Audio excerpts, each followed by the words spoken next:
Rusija. Mes sakom, mes patys esame alternatyva, nes mes Europa ir esam ir galim būti alternatyva ir pūvančiai vakarų Europai ir iš proto einančiai Rusijai.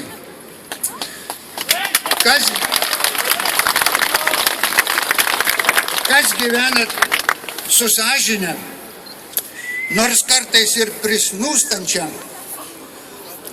leiskit iš savo korupcinių voratinklių, pamatykit savo tautą ir savo valstybę, griaukit savo partinės pilis, baikit savo politinės kunigaikštysčių kovas ir imkite savo nacionalinės valstybės kūrimo.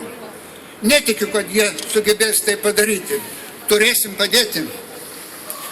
Šiandien jau valdiškajame mūsų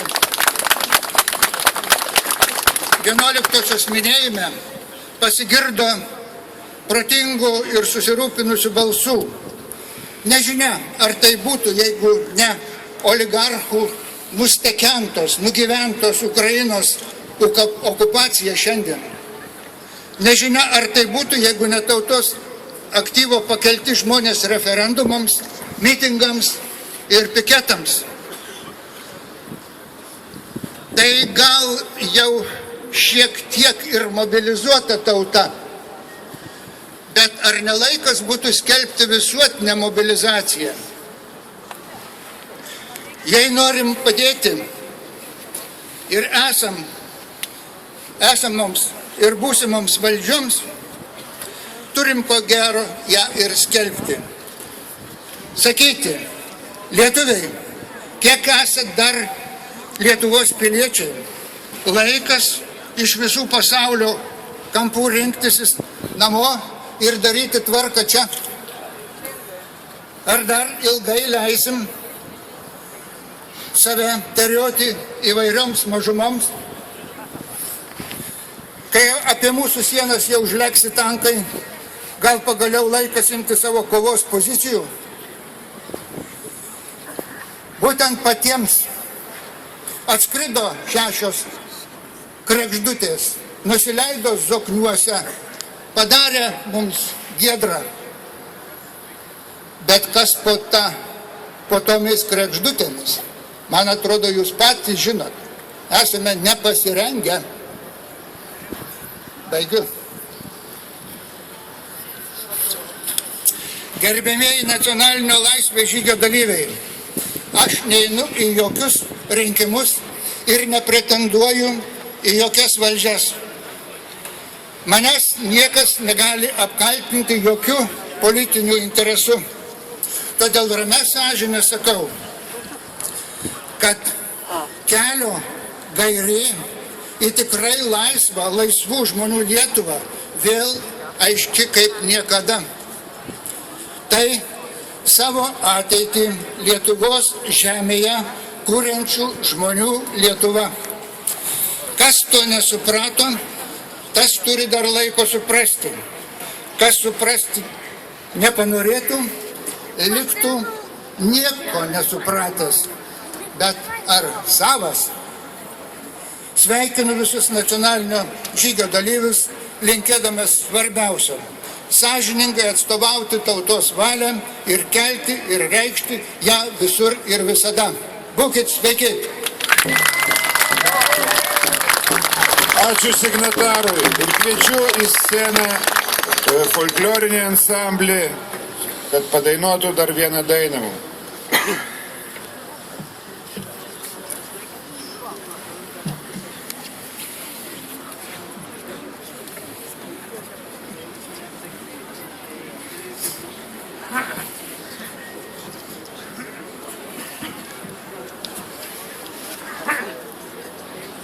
Oi, ant kalno, ant aukštojo stovi balta karūnėlė.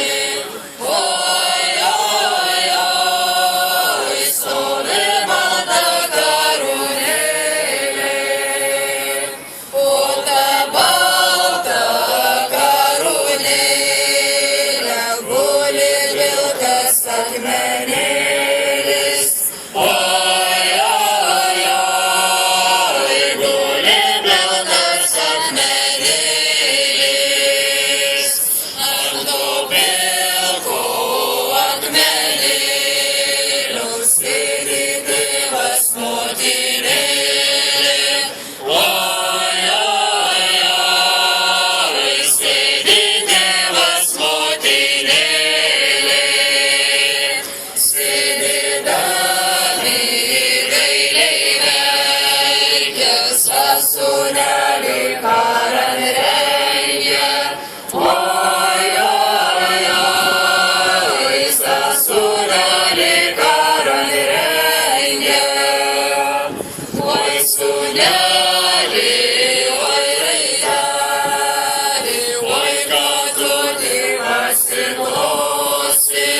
Ой, ой, ой, ой, като ти масиглоси. Ой, като ти масиглоси. Ой, като ти устиглоси. Ой, ой, ой, ой, като ти устиглоси. Бейла раста масиглосу. Умигдали устиглосу. Ой, ой, ой, ой, мигдали устиглосу. Ой, суняли, ой, рейдали, тонують я Вільнюс міста. Ой, ой, ой, тонують я Вільнюс міста. Тонують я Вільнюс міста, нирнусь перед струдалась. Ой, ой, ой, нирнусь перед струдалась.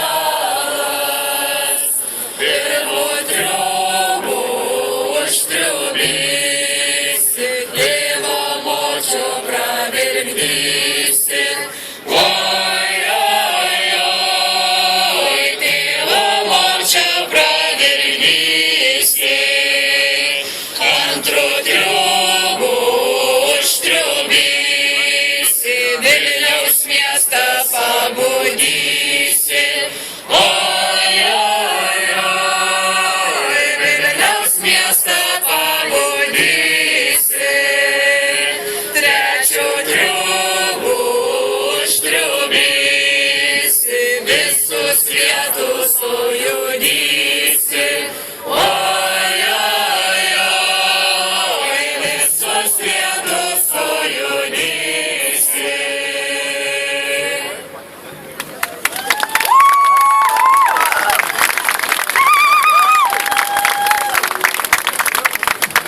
Ačiū ansambl. Pas mus pagal planą turėjo dabar kalbėti vienas iš Ukrainos pasipriešinimo lyderių. Tai yra Nacionalinio kongreso pirmininkas Stepan Branciun.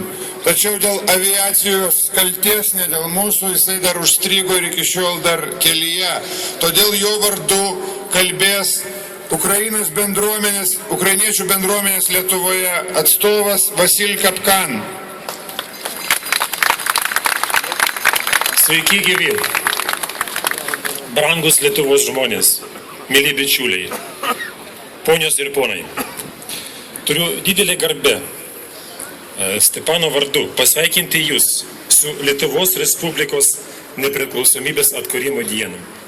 Perduodu jo nuoširdžiausius linkėjimus nuo visų jo kolegų, nacionalistų ir bičiulių iš Euromaidano Kyjive ir nuo visų ukrainiečių.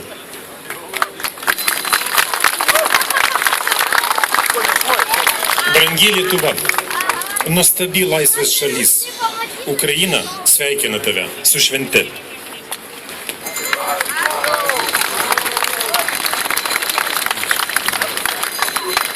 Ukraina gerbia ir myli Lietuvą, tikrą brolišką meilę. Prieš 24 metus būtent iš čia, iš Lietuvos atsirado ir susprogo išlaisvinimo dvasia, kuri susprogdino Sovietų imperiją.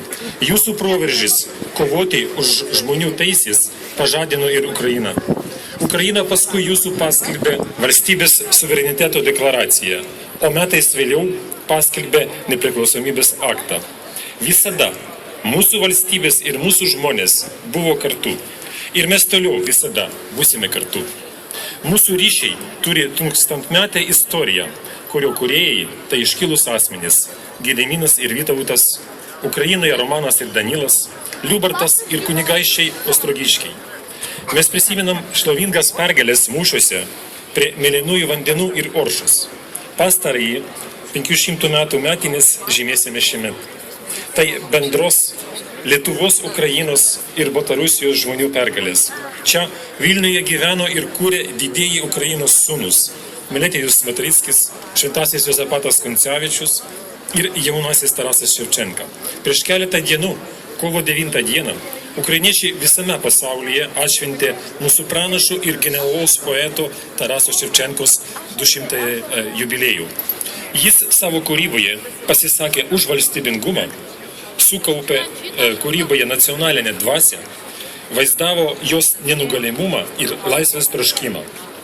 Jis tvirtai tikėjo Ukrainą ir savo poezijoje tvirtino, kad prisikels tiesa, prisikels laisvė. Mes, nacionalistai, manome, kad jis, Tarasas Ševčenko, yra pirmasis mūsų ideologinis mokytojas, nes jis davė mums svarbų ir emocišką nacionalizmo apibrėžimą. Savo namuose, savo tiesa, savo galia ir laisvė. Ševčenko palaikė ir engiamų Kaukazo tautų kovą prieš Maskvos vergiją. Štai jo žodžiai. Борітесь, поборете, вам Бог помагає. З вами правда, з вами слава і воля святая. Kovokit, nugalėsite, jums padeda Dievas. Už jūs tiesa, už jūs šlovė ir laisvė šventoji. Matyt, grindinio akmenys Vilniuje vis dar saugo mūsų jauno poeto atmintį. Dėkojame jums už pagarbą mūsų Kobzariui Ševčenkai.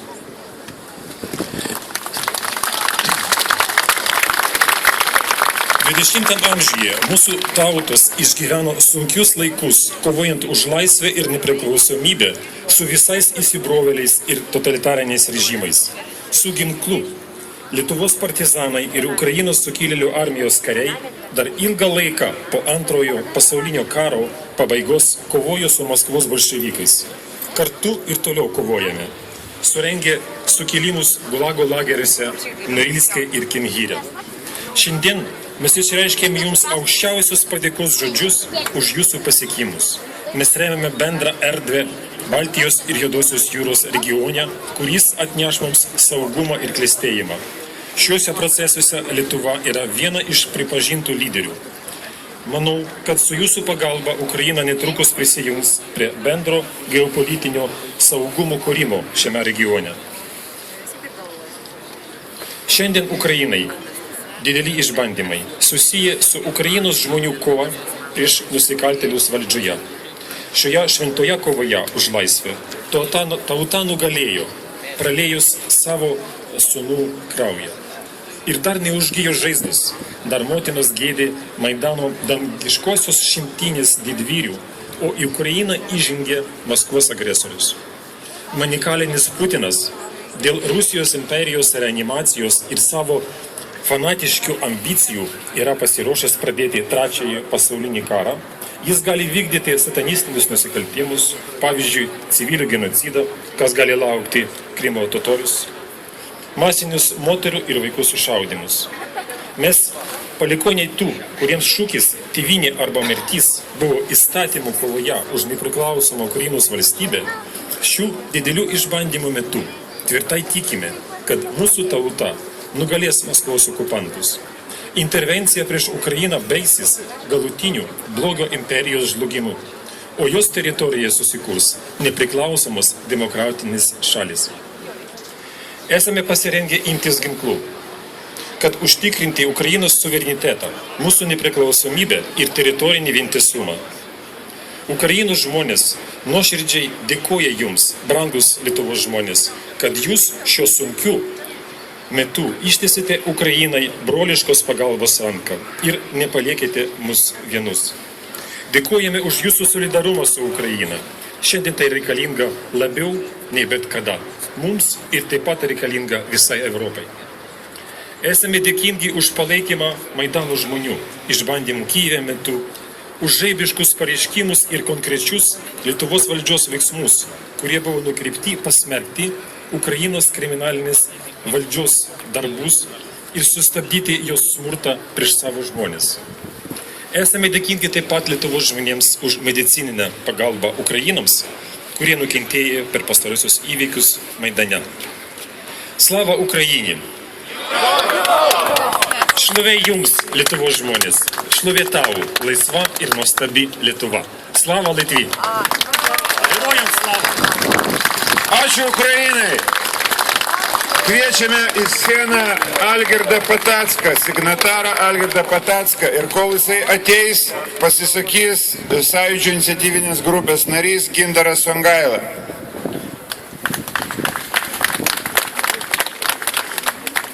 Lietuvės ir lietuviai.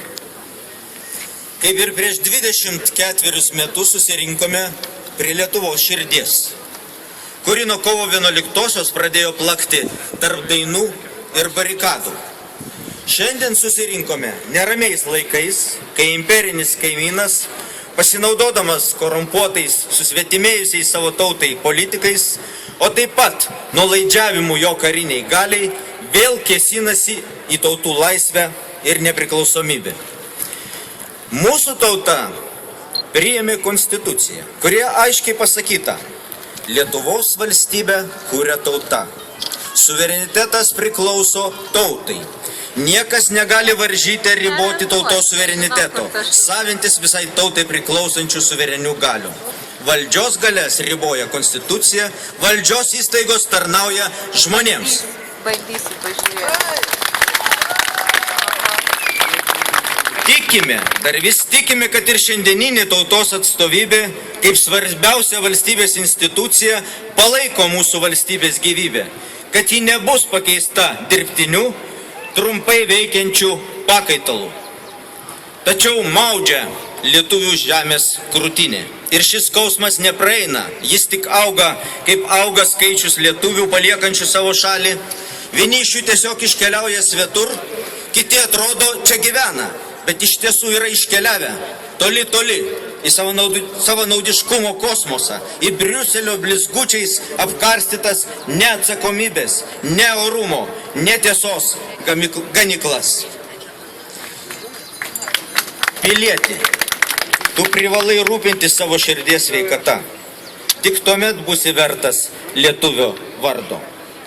Tad mes visi, kurie čia susirinkome, esame tarsi gydytojo stetoskopas.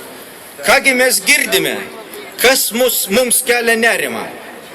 Vakarykštis Seimo daugumos mėginimas nukelti tautos sprendimą dėl žemės į nepatogų laiką, kad tauta nesusirinktų. Tai nėra smulkaus sukčiavimo ekstrasistolė. Deja, tai jau priešinfarktinė ar dar rimtesnė būklė, reikalaujantis skubaus įsikišimo ir gydymo, netgi nuolatinio budėjimo. Ypač budėkime prie tų 60 su virš Seimo narių, kurie regis nebeatpažįsta Lietuvos konstitucijos, nebesupranta žodžių tauta ir nepriklausomybė, kadangi balsavo už paniekinantį nutarimą nukelti referendumo datos svarstymą į kovo 24 dieną. Paskutinę dieną, kai dar gali būti išgelbėta bent dalies jų, kaip tautos atstovų garbė. Budėkime, kad jie sugrįžtų į sąmoningą būklę. Tikėkime, kad būdime ne prie jų sielos karsto, ne prie gyvųjų mirusių, ne prie zombių, ne prie savo valstybės išdavikų, kurių jau niekas nebeišgydys.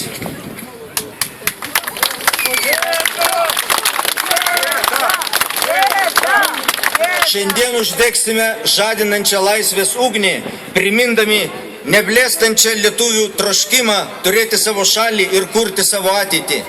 Deja, jau turime gėdingų pavyzdžių, kai tautai turintis tarnauti politikai ir pareigūnai išduoda savo priesaiką valstybei. Tokiems nėra kito kelio, tik chirurgija, apkalta ir teisinė atsakomybė.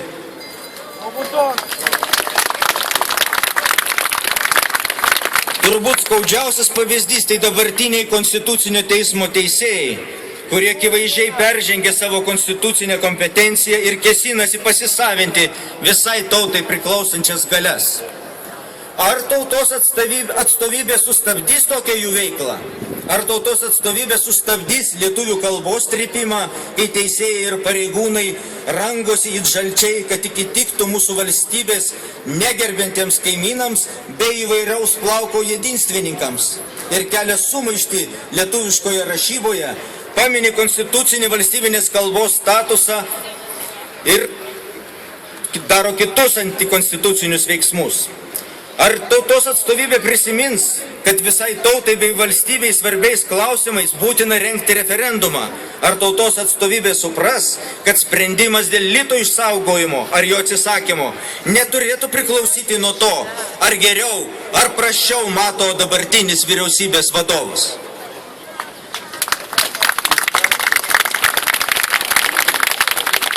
Kaip antai, juk jis ne visuomet įžiūri, kas parašyta Konstitucijoje ar referendumo įstatyme. Tad palinkėkime kiekvienam Lietuvos atstovui gyvos širdies ir tikros akių šviesos. Kaip sakytų lietuvių tautos pranašas Vidūnas, šviesesnės sąmonės ir vidaus gyvybės už sąmoningą, laisvą lietuvių Lietuvą. Sąjūdžio atstovui